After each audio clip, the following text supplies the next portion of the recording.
आखिर किस योद्धा ने श्री कृष्ण पर चलाए थे बेहद ही घातक 12 बाण। क्या हुआ जब महाभारत युद्ध के बीच में भगवान श्री कृष्ण लहूलुहान हो गए।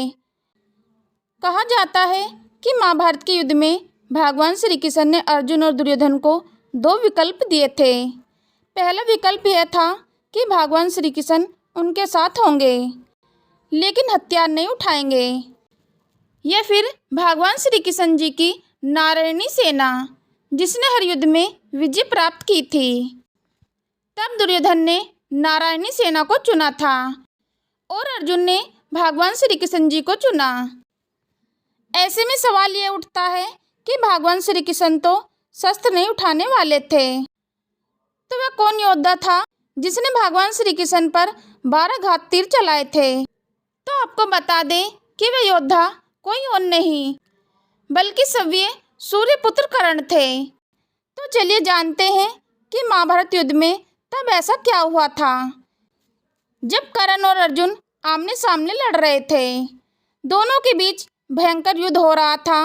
दोनों योद्धा एक दूसरे पर घातक बाण और असीम शक्तियों का प्रयोग कर रहे थे। उस दिन कर्ण की सिर्फ एक ही नीति थी, वो किसी न किसी तरह अर्जुन को खत्म करना चाहते थे और ठीक उसी तरह अर्जुन भी कर्ण को खत्म कर देना चाहते थे, क्योंकि दोनों बचपन से ही एक दूसरे के प्रतिस्पर्धी थे। दोनों ही सर्वश्रेष्ठ धनुर्धर का खिताब पाना चाहते थे। आखिरकार युद्ध वो सीमा तक पहुंच गया जब कर्ण ने अर्जुन को मारने के लिए सर्प बाण का प्रयोग कर दिया। सर्प बाण नामक शस्त्र को कर्ण ने अर्जुन पर चलाने के लिए कई सालों से रखा था। वास्तव में यह बाण अश्वसेन नाम का एक नाग था जो अर्जुन का परम शत्रु था। वो किसी न किसी तरह अर्जुन को मारना चाहता था। उसकी शत्रुता का मुख्य कारण था खांडव वन में अर्जुन ने उसके पूरे घर को उजाड़ दिया था। वहाँ पर रहने वाली पूरी सर्प जाति को वहाँ से भागना पड़ा था। तभी से अश्वसेन अर्जुन को मारने की फिराक में था। महाभारत के विभिन्न ग्रंथों में उसको तक्षनाग के नाम से भी जाना जाता है। अश्वसेन ने महाभारत के युद्ध के लिए पहले से ही कर्ण के बाणों को चुन लिया था, क्योंकि वह जानते थे कि कर्ण ही वह योद्धा है जो अर्जुन को मार सकता है। इस तरह वह मौके की तलाश में थे। जैसे ही कर्ण ने सर्प बाण का प्रयोग किया, वैसे तुरंत अश्वसेन उस बाण पर विराजित हो गए। जब कर्ण ने निशाना लगाकर अर्जुन पर तीर चलाया, अर्जुन बाण के धारण किए गए रूप को पहचान नहीं पाया, लेकिन श्री कृष्ण ने उसे तुरंत पहचान लिया और अर्जुन की रक्षा करने हेतु रथ को अपने पैरों से जमीन में दबा दिया। रथ का पहिया जमीन में धंस गया, घोड़े बैठ गए और तीर अर्जुन के गले की बजाय उसके मुकुट से छिटककर धरती पर जा गिरा। इस तरह भगवान श्री कृष्ण ने अर्जुन को बचा लिया।